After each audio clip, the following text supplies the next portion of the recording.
Hi there, welcome back to the dojo. This is Russ Leach. I am the comic book black belt, and this is part 7 of a set of 13 videos where I catalogue my production process.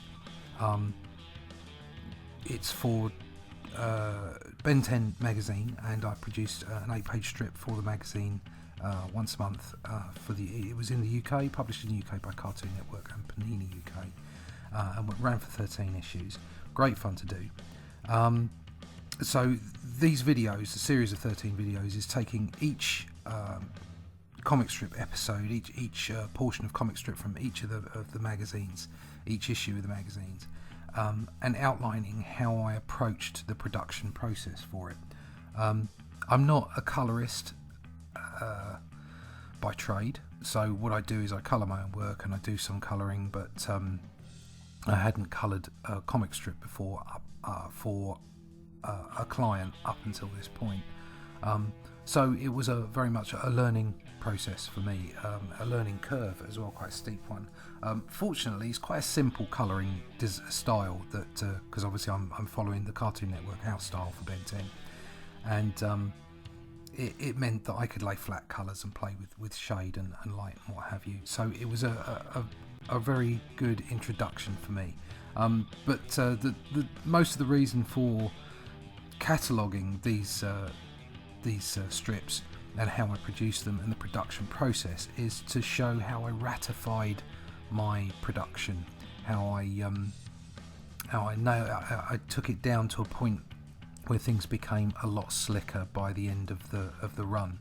And hopefully you can see from this video in issue 7, you can see where I'm grouping foreground characters and background elements and making it so that it's so much easier to see where I am in the production, that I can turn things on and off and be able to look through the layers into different elements of the makeup of the page.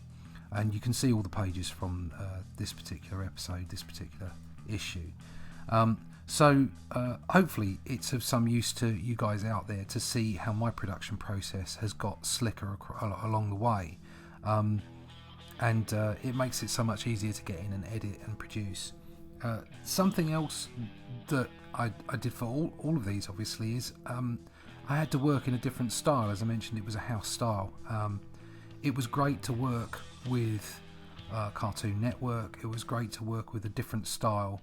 Something that was not very much my style at all. As I constantly mention, I'm a lover of the Bronze Age, and I always wanted to be in the bullpen with Stan Lee and that bank of artists from back then.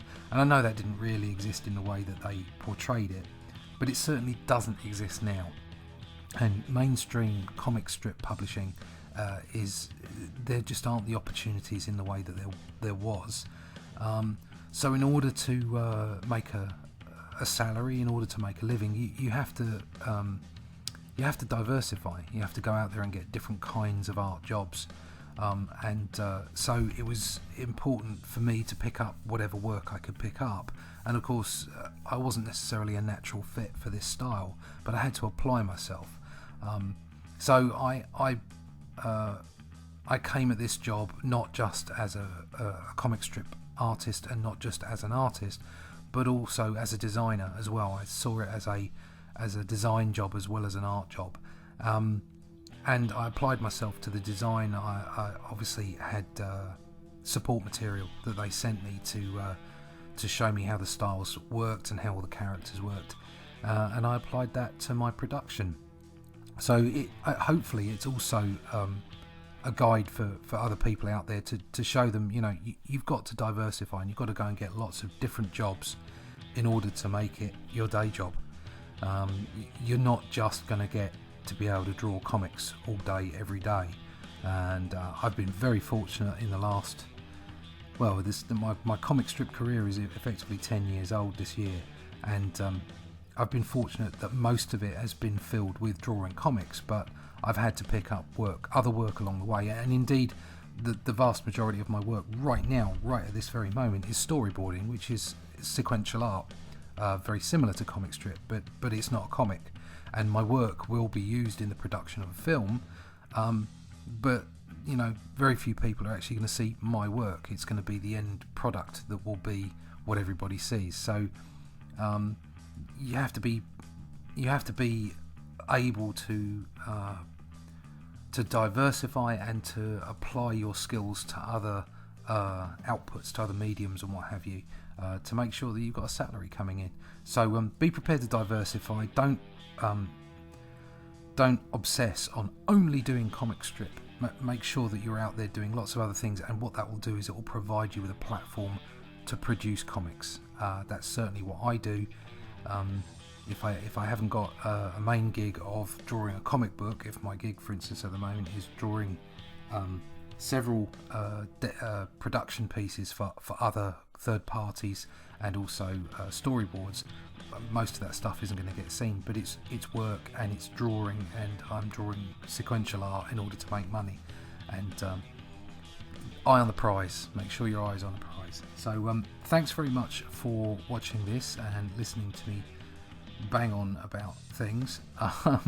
It's really humbling to have people come and listen to me talk and listen to what I've got to say and watch me produce the work that I do in the videos that I do. So if you're a subscriber, thank you very much for subscribing. If you're not a subscriber and you like what I'm doing, please hit that subscribe button. The channel is all about an interaction with you guys out there, talking to me about my art, about your art. If you've got a channel, leave a comment, show me the channel, I'll go subscribe to that. It's all about reaching out and having that audience, and the audience interact back. That's why I think YouTube is just the best social media platform. Also, if you like it, please hit that like button and share it out. It really helps the algorithms if you share these videos out for me.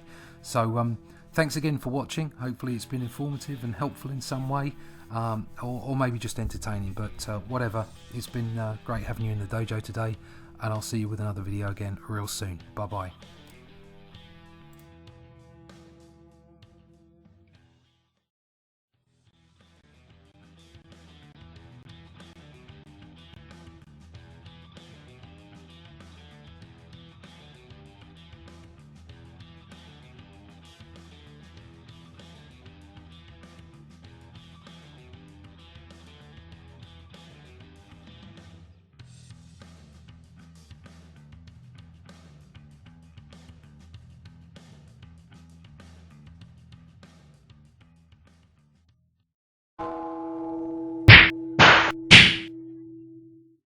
Thanks for watching Comic Book Black Belt. If you've enjoyed the content from this video, please like, share or subscribe, and come over and follow me on Twitter.